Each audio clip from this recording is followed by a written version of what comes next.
Preparé la escena perfecta para darle a mi esposo la peor noticia: quería el divorcio. Esperaba lágrimas, súplicas y que luchara por mí, pero él tuvo el descaro de sonreír. Llevábamos 7 años casados y para mí era una condena. Marcos siempre fue el santo paciente, el devoto silencioso. Me adoraba, sí, pero con una calma que me asfixiaba. Él aceptaba mis estallidos de drama como si fueran una rutina, nunca una emergencia.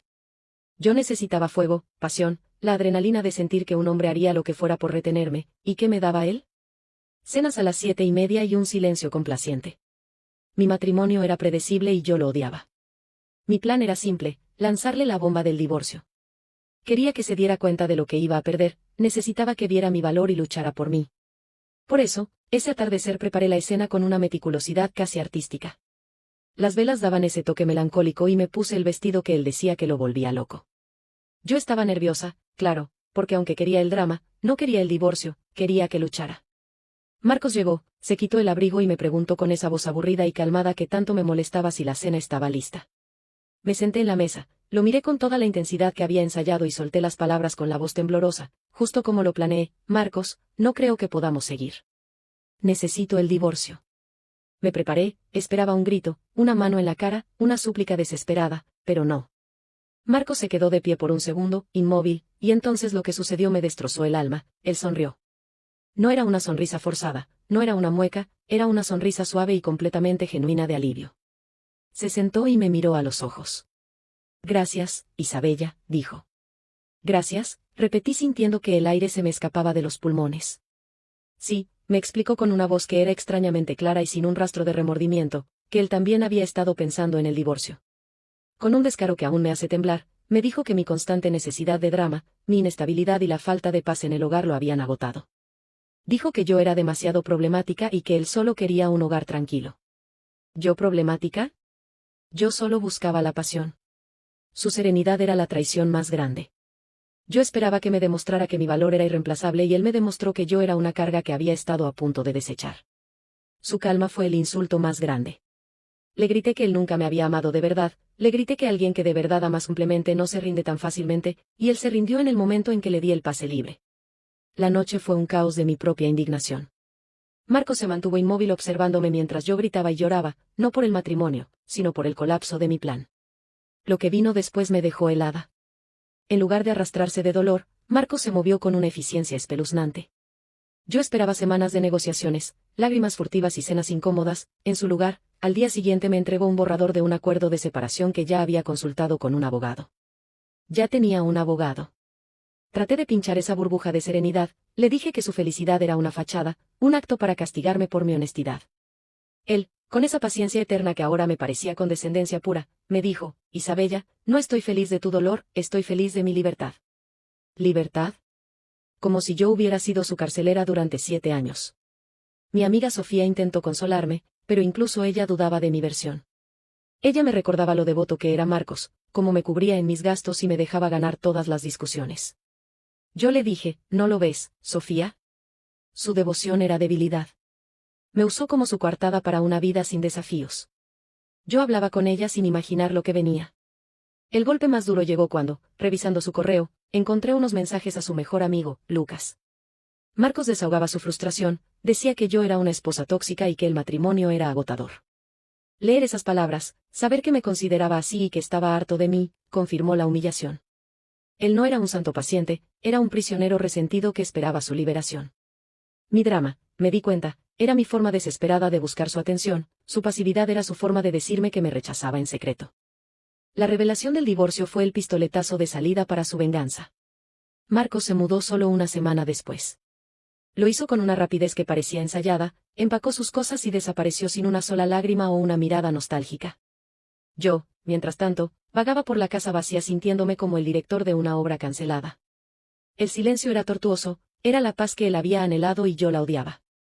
Mi desesperación me llevó a intentar sabotear su nueva vida.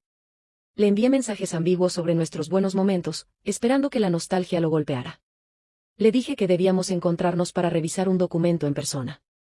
Cuando me encontré con él para firmar el acuerdo temporal, me di cuenta de algo terrible: se veía mejor. Había perdido ese ligero sobrepeso que siempre criticaba en broma y llevaba ropa que le quedaba mucho mejor. Estaba prosperando sin mí. Le pregunté directamente por qué no estaba de luto por la pérdida de 7 años. Me dijo, con esa misma calma exasperante, porque finalmente estoy en paz, Isabella. El constante drama ya no está en mi vida. Es un alivio que no tienes idea. Le respondí que esa paz era artificial, que era un cobarde por huir del desafío emocional. ¿Cómo se atrevía a valorarme menos que a su paz mental? Intenté sabotear el proceso legal retrasando la firma con errores. Quería una pelea, una confrontación real, algo que demostrara que todavía sentía algo intenso por mí. Pero Marcos se mantuvo imperturbable, simplemente me envió a su abogada, una mujer fría que me trataba con frialdad. Yo creí que ese era el final, pero lo que pasó después fue aún peor. El derrumbe final de mi autoestima ocurrió a través de Sofía, quien se lo encontró por casualidad. Me contó que Marcos estaba viviendo en un pequeño apartamento en el centro. Lo peor, Marcos había comprado un nuevo juego de platos de porcelana, algo que yo siempre quise y que él siempre rechazó. Estaba haciendo todas las cosas que yo quería, pero sin mí. La clave de su felicidad no era el dinero ni los platos, era el hecho de que había recuperado la paz que yo, al parecer, le había quitado. Sofía le preguntó con cautela cómo se sentía con el divorcio. Él no dudó, dijo que se sentía liberado y que ahora podía enfocarse en sus pasatiempos sin tener que caminar de puntillas por el apartamento. Me estaba describiendo como una tiranía doméstica.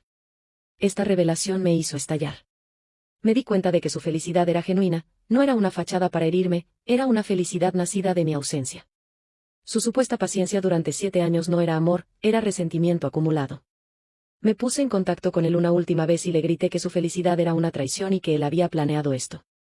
Marcos me envió una respuesta por mensaje de texto: Isabella, no te odié, simplemente estaba cansado de tener que justificar mis emociones y evitar las tuyas. Necesito una vida sin drama. Por favor, solo firma los papeles. Con eso, la narrativa se invirtió por completo.